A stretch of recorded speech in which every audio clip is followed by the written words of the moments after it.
In the heart of a small village in Southeast Asia, where rice fields stretched as far as the eye could see, a peaceful community lived in harmony with nature. But this balance was fragile. The monsoons were unpredictable, and when the rains came strong, the village became hostage to the fury of the waters. In one of these seasons, the river that snaked through the village began to rise without warning, threatening to swallow everything in its path. The villagers, alarmed, watched helplessly as their homes and crops were slowly being claimed by the flood.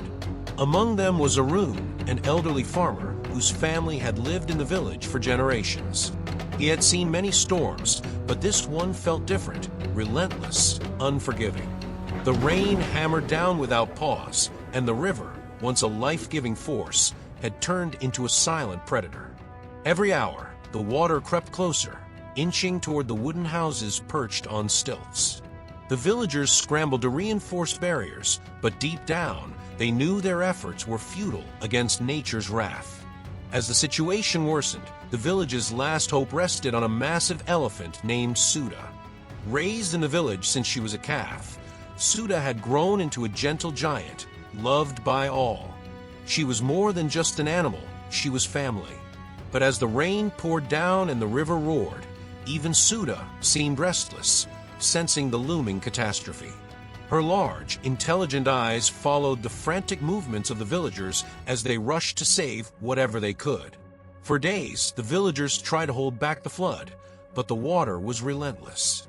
The roads had turned into rivers, and boats became the only means of moving through the village. Arun, like many others, had lost nearly everything. He stood at the edge of his crumbling rice field, feeling powerless as the flood threatened to erase everything he had ever known. And yet, in the midst of this despair, Suda stood tall, her powerful frame unshaken by the storm. Then, something remarkable happened. Suda, who had been watching the chaos unfold, let out a deep, resonant call that echoed through the village. It was a sound unlike any they had heard before, urgent, commanding. It was as if she knew something they didn't. The villagers turned toward her, unaware that this moment would change everything. As the floodwaters crept higher, desperation settled over the village like a heavy fog. Families clung to whatever dry ground remained, their hopes fading with each passing hour. Arun stood near the village center, his weathered hands gripping a wooden staff as he tried to think of a solution. But there was none. The roads were submerged, escape routes blocked, and the river showed no signs of retreat. That's when Suda moved. The massive elephant, who had been watching the rising waters with a quiet intensity, suddenly let out another deep call. This time, she didn't wait. With surprising urgency, she stepped forward, her powerful legs churning through the water like oars cutting through a river. The villagers, startled by her sudden movement, watched in awe. Suda wasn't just wandering, she had a purpose. It was as if she understood the danger better than anyone else. She waded through the murky water, heading straight for a cluster of homes that were on the verge of being swallowed by the flood. A desperate cry rang out. Children were trapped inside. The villagers had tried to reach them, but the current was too strong, the water too deep. Without hesitation, Suda surged forward, her sheer size allowing her to move where humans could not.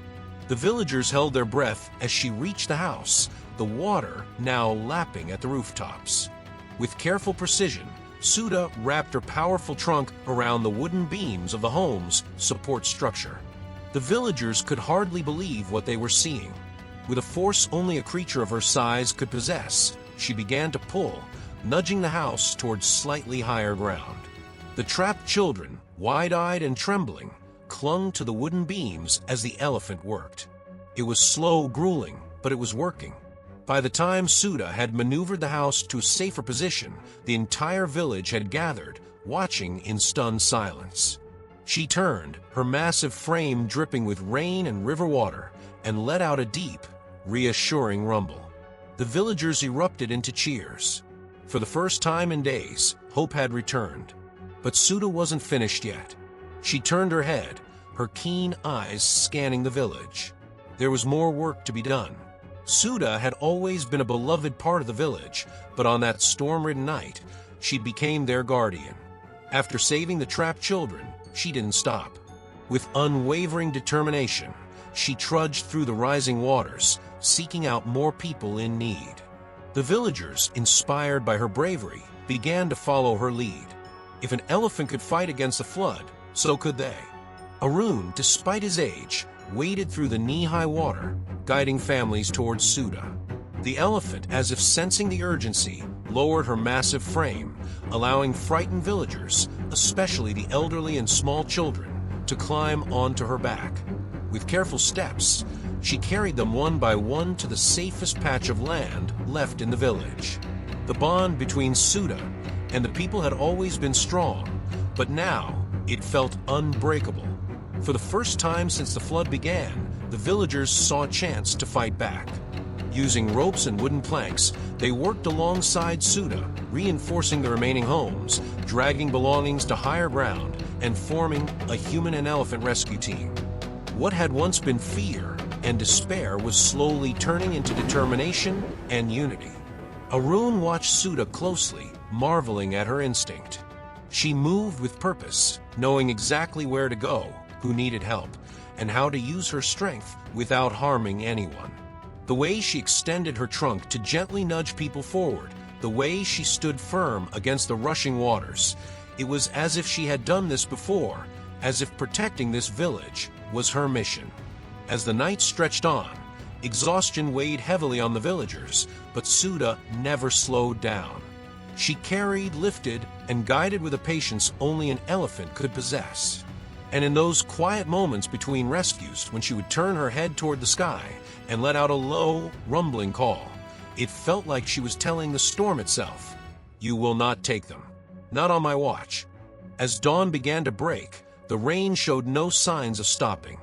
The floodwaters had swallowed nearly half the village, and the current was becoming dangerously strong. Despite their exhaustion, the villagers refused to give up. With Suda leading the way, they continued working, rescuing people, reinforcing structures, and salvaging whatever they could. But then a terrifying sound tore through the air, a deep, thunderous crack. The villagers turned toward the river in horror. The old dam, the only thing keeping the flood from completely washing away the village, was failing. Built generations ago, it had held strong against many storms, but this flood was unlike any before. The relentless force of the water had weakened its foundation, and now, chunks of rock and earth were being ripped away. If it collapsed entirely, the village would be gone. Panic spread like wildfire.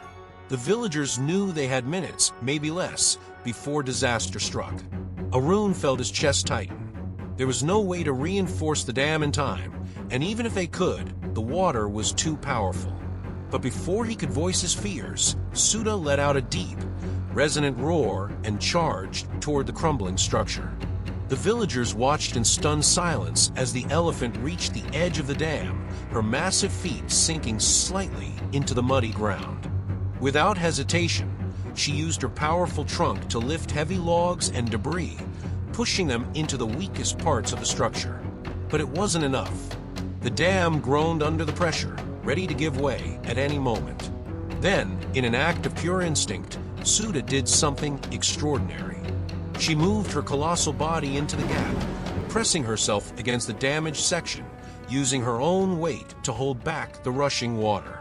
The villagers gasped. It was a temporary solution, one that wouldn't last long, but bought them time. Time to gather more logs, more stones, and work together to reinforce the dam. With renewed urgency, the villagers rushed forward, working as one. Children passed stones to the elders, men tied wooden beams together, and everyone followed Suda's lead. She held firm, her muscles trembling under the strain, refusing to let go. The battle wasn't over yet, but at that moment, one thing was clear. Suda wasn't just saving the village. She was giving them the strength to save themselves. Time was slipping away. The villagers, fueled by sheer determination, worked as fast as they could, reinforcing the dam with everything they had. But the river was relentless, slamming against the weakened structure, threatening to tear it apart. And there, at the heart of it all, stood Suda, her massive body straining against the pressure, refusing to move. Arun, his breath ragged from exhaustion, ran toward the elephant, his hands shaking as he placed them against her wet, mud-streaked skin. "Hold on, girl," he whispered, though he knew she couldn't understand his words. But maybe, just maybe, she could feel them. Around him, the villagers fought harder, throwing sandbags, logs, and stones into the gaps, desperately trying to match Suda's strength with their own. The water was rising higher, swirling angrily around Suda's legs. It would only take one misstep, one moment of weakness, for her to be swept away. The villagers knew it. They could see the exhaustion in her eyes, the way her muscles trembled under the strain. But she didn't back down. Instead, she let out a deep, resonant call, one filled with defiance, as if challenging the storm itself.